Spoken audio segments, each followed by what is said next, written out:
Halo teman-teman semua, salam sejahtera untuk kita semua. Saya Ernest Yuvika dari Fakultas Ekonomika dan Bisnis Program Studi Manajemen Angkatan 2022 Universitas Negeri Surabaya. Oke, pada kesempatan kali ini saya ingin berbagi informasi kepada teman-teman semua mengenai struktur organisasi serta tugas dari masing-masing pegawai yang ada di Bank BTN, khususnya di tempat saya magang, yaitu Bank BTN Kantor Cabang Pembantu Pare.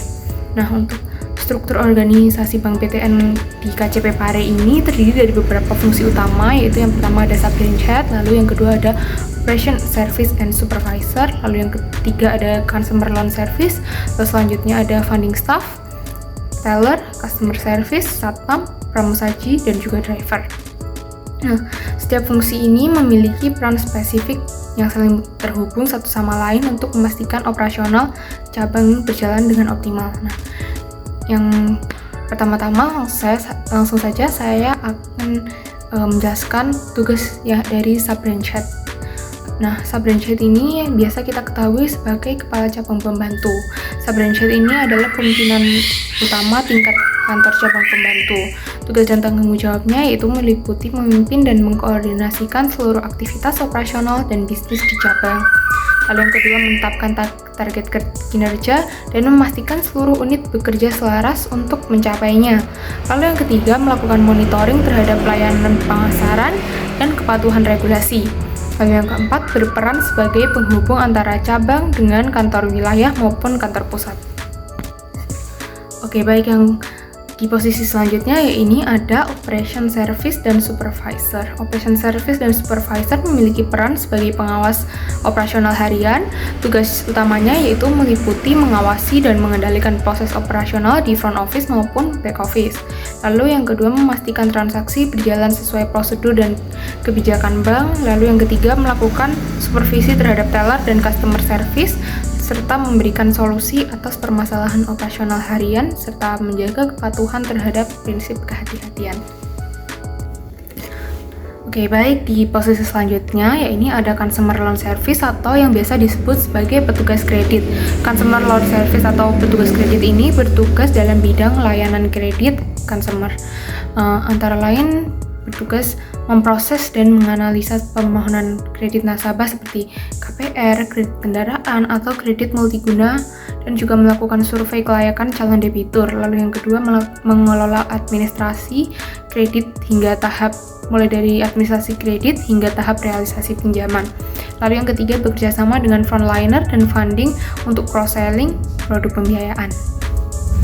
Nah, di posisi selanjutnya ya ini ada funding staff. Nah, di sini funding staff itu bertugas di bidang penghimpunan dana pihak ketiga.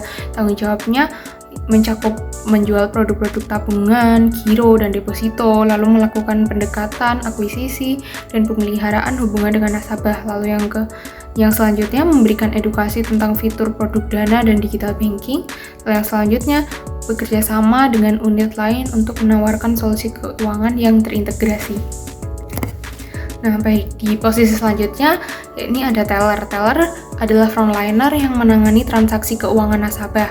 Tugas utamanya ini meliputi melayani setoran, penarikan, transfer pembayaran, dan pengembalian, lalu menjaga kecepatan, ketelitian, dan keramahan dalam pelayanan, lalu mendeteksi transaksi yang mencurigakan sebagai bagian dari prinsip anti pencucian uang, lalu yang terakhir berkoordinasi dengan operation service supervisor untuk penyelesaian transaksi yang kompleks.